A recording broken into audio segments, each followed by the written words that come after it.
So earlier today, I finished the Ballad Black Tom by Victor Lavalle. Read this as part of my Criminals and Bad Guys class. Depending on the next 2 weeks, you'll work out for that class. This is either the last book for it, or Frankenstein will be the last book for it. Ballad Black Tom is interesting because it is actually a retelling of H.P. Lovecraft's Red Hook, but it's now kind of told from the story writing perspective of Victor Lavalle, who is an African American male in 2016. I think it was 2016, which is of course interesting if you know anything about H.P. Lovecraft, right? And really that's kind of what our reading was focused on for this class specifically, was this idea of, because Victor Lavalle is trying to retell this story from someone who was very, very blatantly racist, and the story of Red Hook is very, very blatantly racist. You know, does the story try to, how much of the story gets changed because they're trying to avoid that, things like that. And of course, one of the really biggest things that changes is, instead of hearing the entire story from the perspective of what H.P. Lovecraft likes to do, which is kind of do the detectives that are, or like private investigators that are investigating and kind of learn the story secondhand.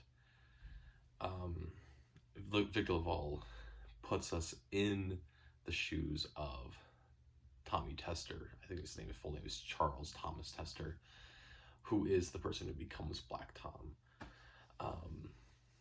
And from an outside perspective, right, it's just a story of disenfranchisement from America, which then leads to disastrous kind of reactionary consequences.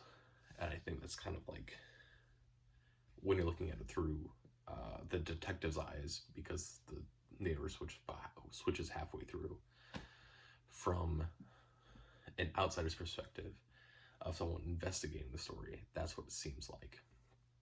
But I think if you're reading this and trying to look at this from Tommy's point of view, right, is that initially Tommy starts out as Tommy, and he's trying to do the right thing, in which he basically intentionally withholds some information from someone who's trying to gather arcane knowledge.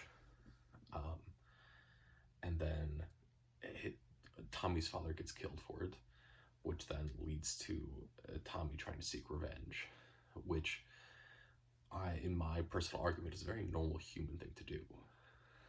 Seeking revenge is the thing that people just do. It's a very normal human reaction.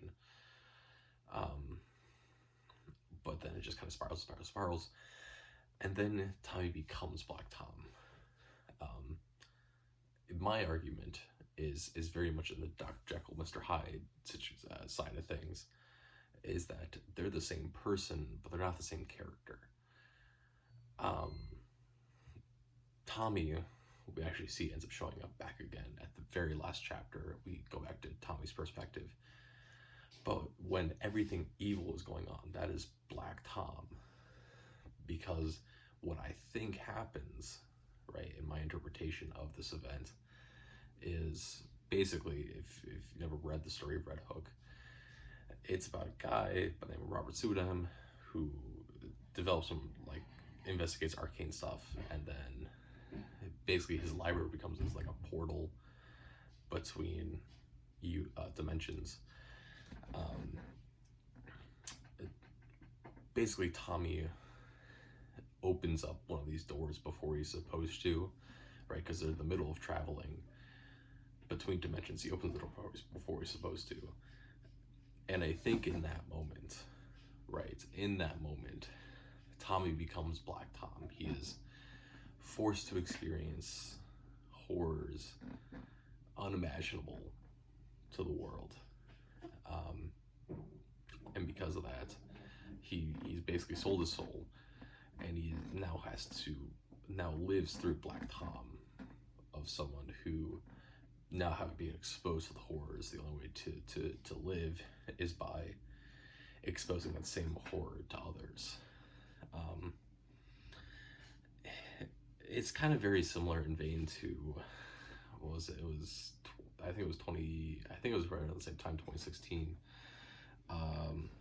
with Bird Box, I think was the name of that movie. Right, where there's most of the characters, when they see this unspeakable horror, they die, but there are a few that see it and then become crazed fanatics.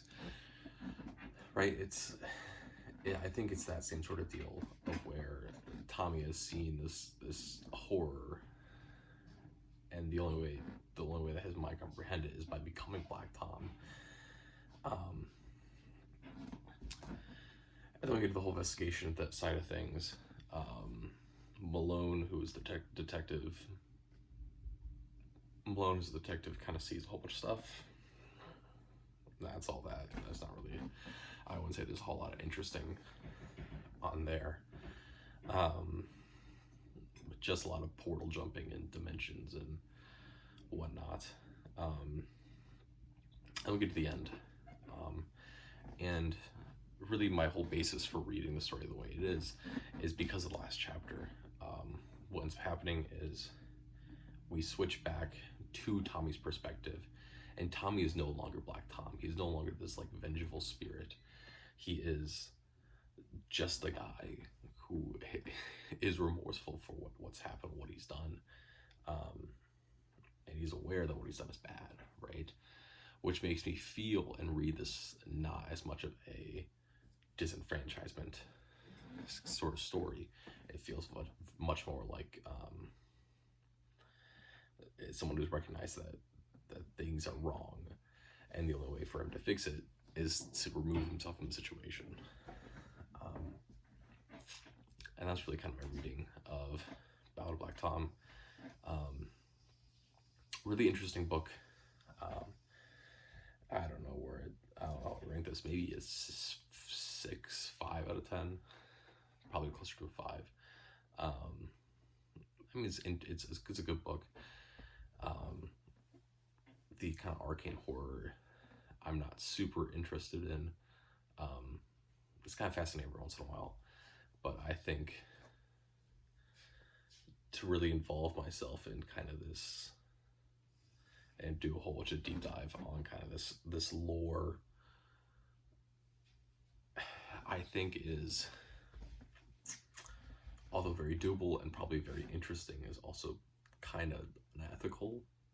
I don't know what in the world I'm doing with my hair. And that's because of H.P. Lovecraft. I think trying to doing really into depth, like I want to do with like Agatha Christie and with Sherlock Holmes, I just don't think that doing it with the H.P. Lovecraft stories is ethical. I just don't think so. And you know, I've done my best to try and separate art from the artist, right? No matter who it is. And you know, for a lot of the authors, like I don't know a lot about their personal backstories. I don't research authors that I'm reading, and because of that, you know, there's nothing I can really do to say anything about the author or the author, right? Things like, is it ethical to read Hemingway? Probably not. Hemingway's not a great dude. You know, things like that. But H.P. Lovecraft and his kind of lore and story, I think is just too much, in my personal opinion. So I think it was really good that I got to read something that was originally his that then became adapted by someone who was ethically better, right? Um, yeah, yeah. H.P. Lovecraft is a tough one. I don't know. But this book in itself, right, by Victor Lavalle, adaptation of Red Hook by H.P. Lovecraft, I think it's an enjoyable read. It's short. Took me it technically took me 2 weeks to read, but that's because of the way the class split it up. Really, if I would read this through, it would take me like 2 hours at most.